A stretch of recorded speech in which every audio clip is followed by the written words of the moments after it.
sini adalah ketika di acara sakral budaya Simalungun nanti katakanlah nanti kayak acara kematian ya.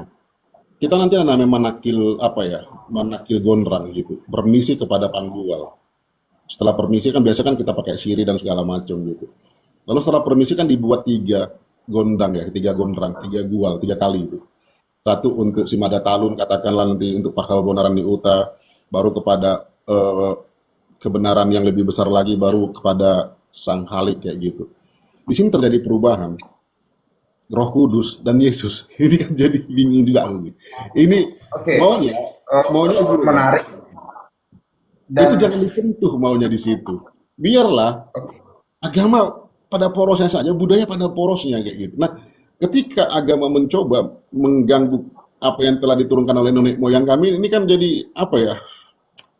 Bagi aku jadi kayak ada penyimpangan frekuensi. kira-kira apa yang hilang daripada spiritual lokal itu setelah datangnya agama modern ini? Hilangnya sebenarnya nggak hilang, hanya sayangnya kita jadi seperti berstandar ganda itu aja, gitu. Seperti berstandar ganda. Misal gini ya, yang menarik Gurjan, jeruk purut dan siri itu habis loh di pasaran Gurjan. Gila. Jeruk purut habis loh. Sebenarnya, ini kan sebenarnya kan jadi kita berstandar ganda, gitu. Nah, kenapa berstandar ganda? Karena gini ya, apa namanya? Yang Jadi maksud maksud Amang nih, Amang membuat semacam sindiran nih bahwa walaupun itu sudah ada yang sudah beragama modern tuh, ada Kristen, Islam tuh, dan keyakinan daripada spiritual lokal itu ada sirih dan jeruk purut, jamu kembang itu. segala macam kan. Kan itu kan kita. Memang kita, original kita itu. Kan begitu ya. Jadi maksud Amang siapa lagi yang menghabiskan atau membelanjakan atau membeli itu kalau bukan manusia-manusia itu kira-kira begitu ya? Iya, iya, iya. Mereka kita kita sendiri yang tinggal di atas geopark Toba ini kan. Siapa Oke, lagi? pertanyaannya, mengapa praktek spiritual termasuk hadatun itu di masa sekarang dianggap sebagai hal yang sangat buruk? Bahkan dianggap sebagai diklaim tuh langsung ada diponis dengan penuh bodang, oh itu animisme. Karena ketidakmampuan untuk merangkai, melihat intelektual masa lampau. Karena tidak ada kemampuan untuk menganalisa, untuk memahami lebih dalam. Yang dipahami kan hanya di kulit saja, Gurjan. Dan itu dianggap kita ini seperti kelompok kaum penyembah berhala di di Timur Tengah masa lalu itu. Kan ini kan Jadi pengetahuan dianggap, dibawa ke sini, dianggap kita sama seperti mereka di para penyembah berhala yang di sana kayak gitu. Padahal gini lah, sorry to say lah ya. Walaupun nggak ada agama dari luar masuk ke Nusantara ini, orang-orang Nusantara itu udah sangat mengerti etika kok, mengerti ketuhanan dan seterusnya kan. Ya gitu. Nggak perlu lagi kita diajari untuk menyembah Tuhan. Nggak perlu lagi kita diajari beretika dan segala macam. Pada dasarnya seperti itu. Nah, ketika terjadi konsep pengajaran-pengajaran ini kan tetap ada. Aku selalu percaya yang namanya konsep. Ketika peradaban baru muncul, maka peradaban baru ini akan menghantam semua peradaban yang lama kan kayak gitu. Ya itu konsep itu kan selalu dipakai gitu.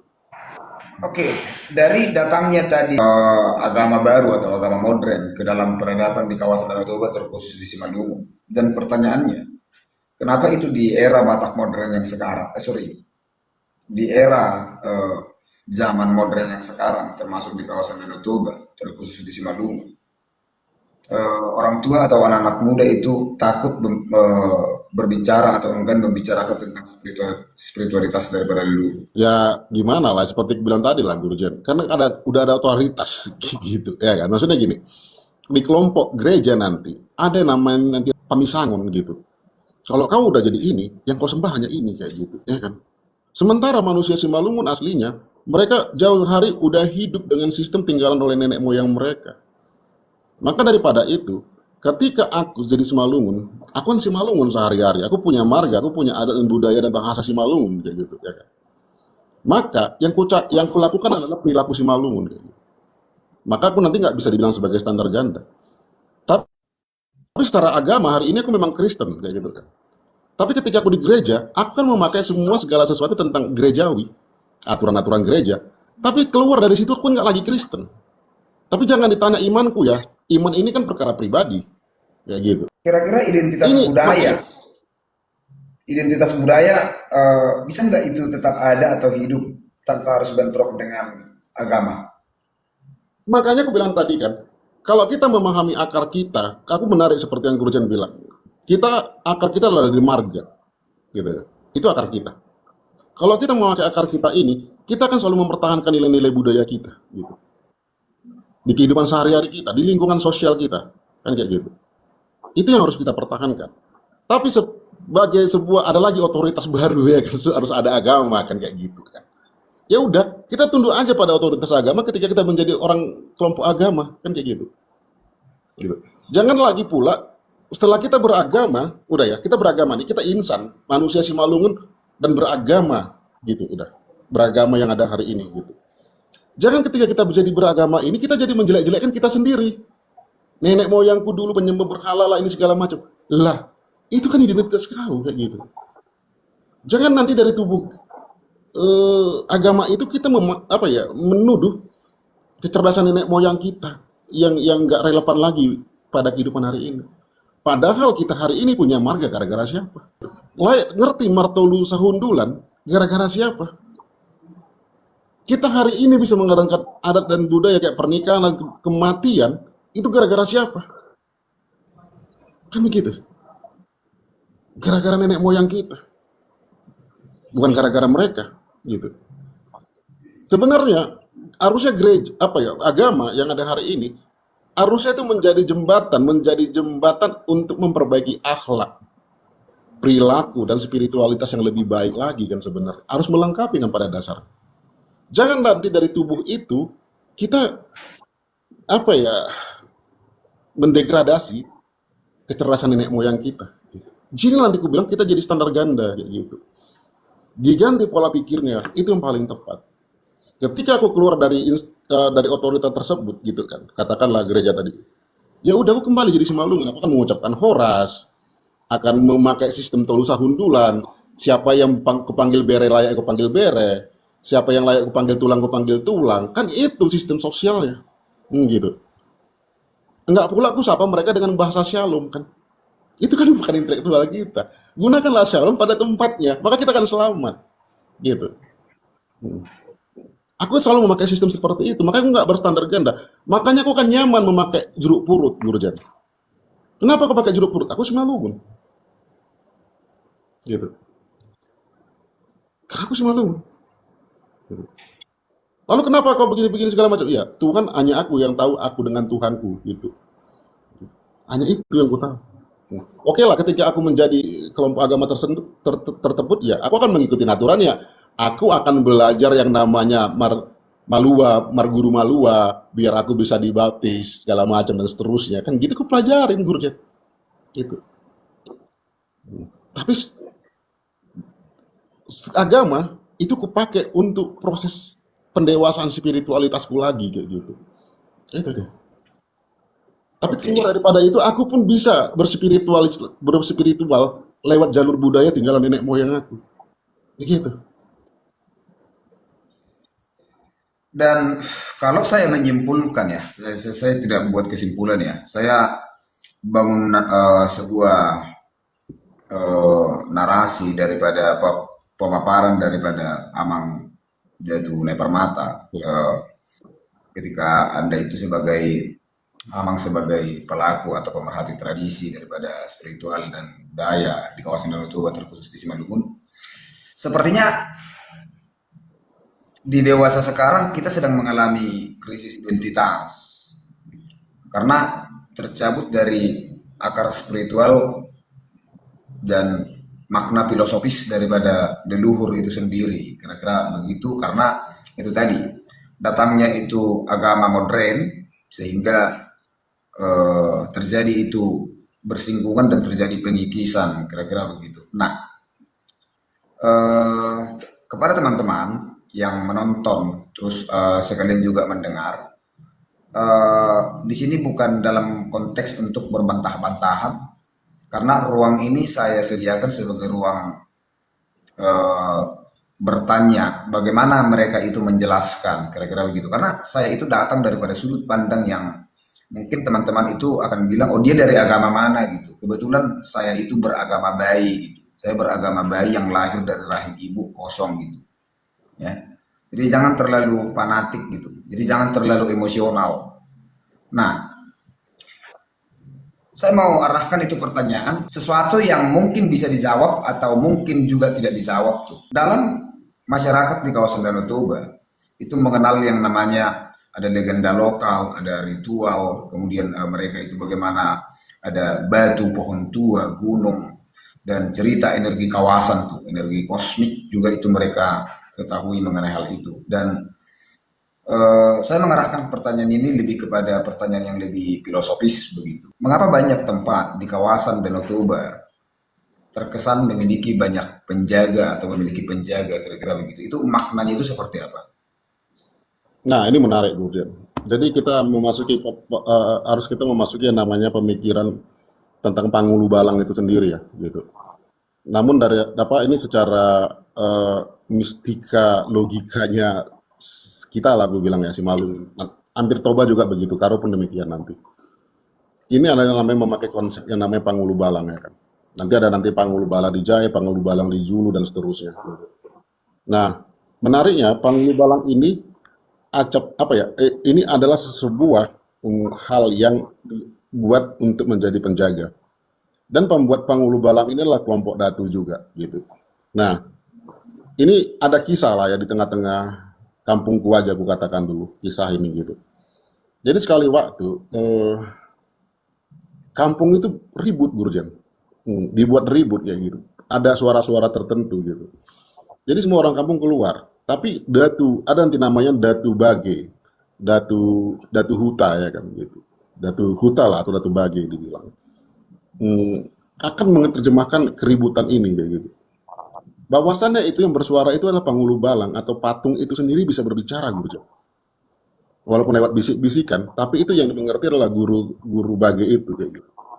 Maka nanti guru Bage ini akan menerjemahkannya kepada masyarakat gitu. Yang maksudnya di sini adalah hati-hati, bentar lagi ada musuh. Hati-hati, bentar lagi akan datang penyakit kayak gitu. Gitu. Ada intelektualitas seperti itu.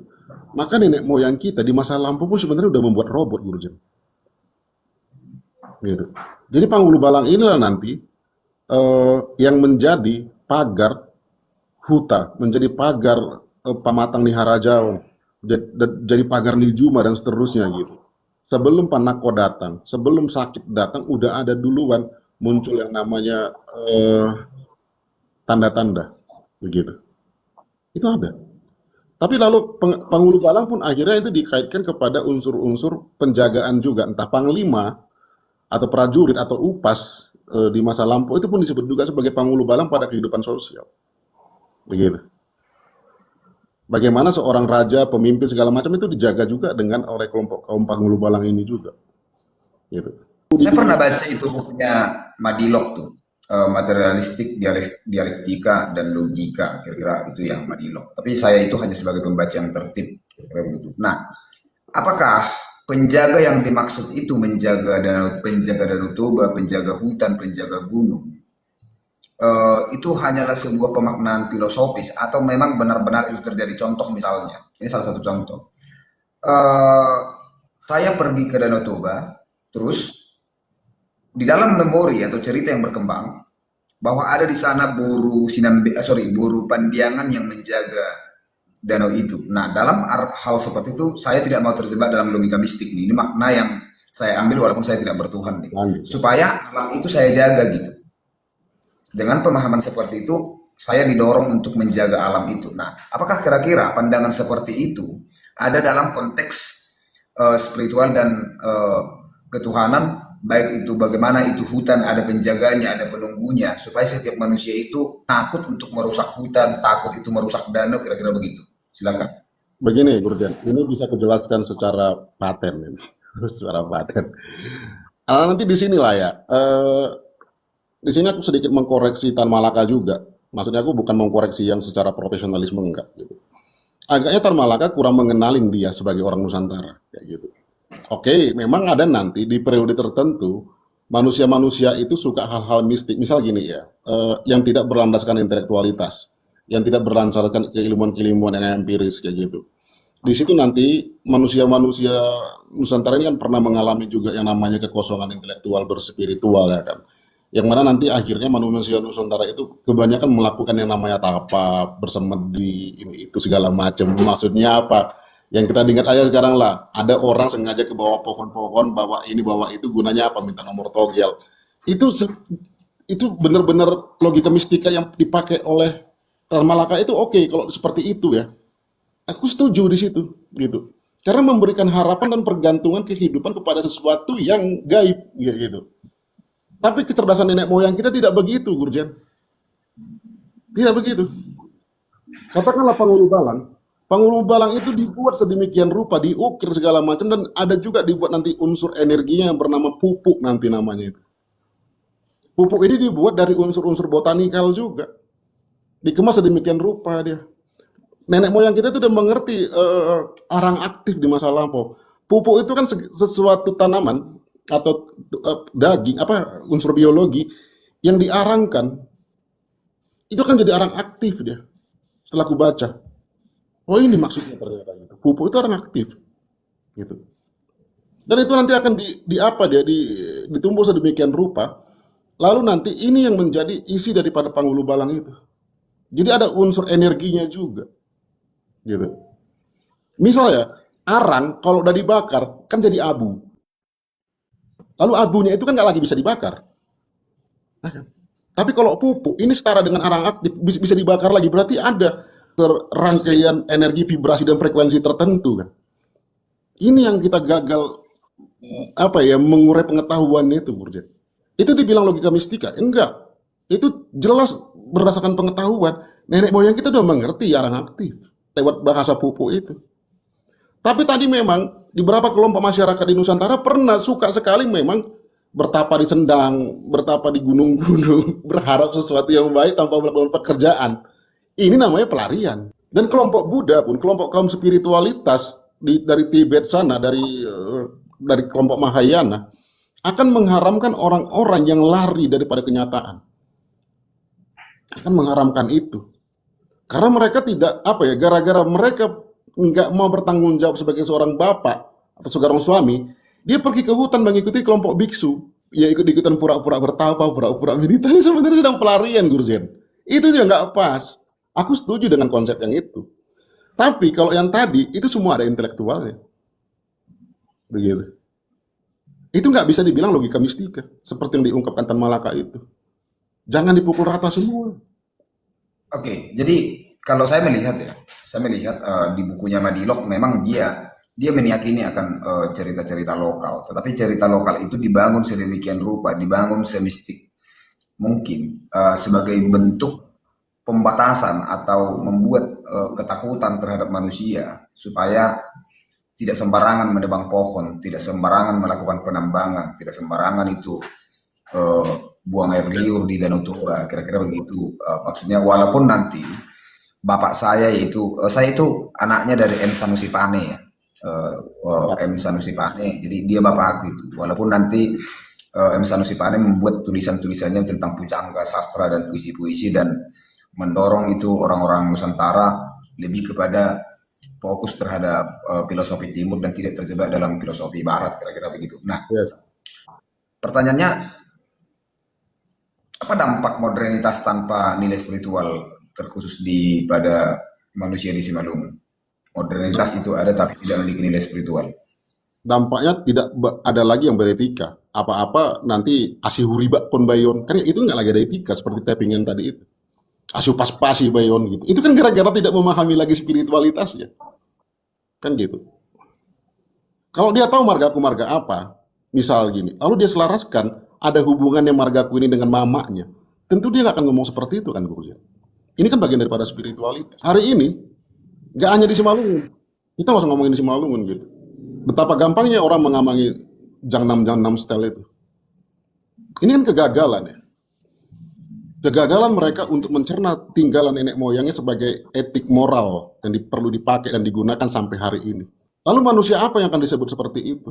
Terus mereka juga katakan itu beragama juga. Di agama pun tidak diajarkan seperti itu. Hanya krisis budaya, tapi krisis religiulitas juga. Religi juga krisis. Jangan gak usah ngomongin budaya dulu. Dari sisi agama aja pun dilarang kan. Itu pun krisis kan.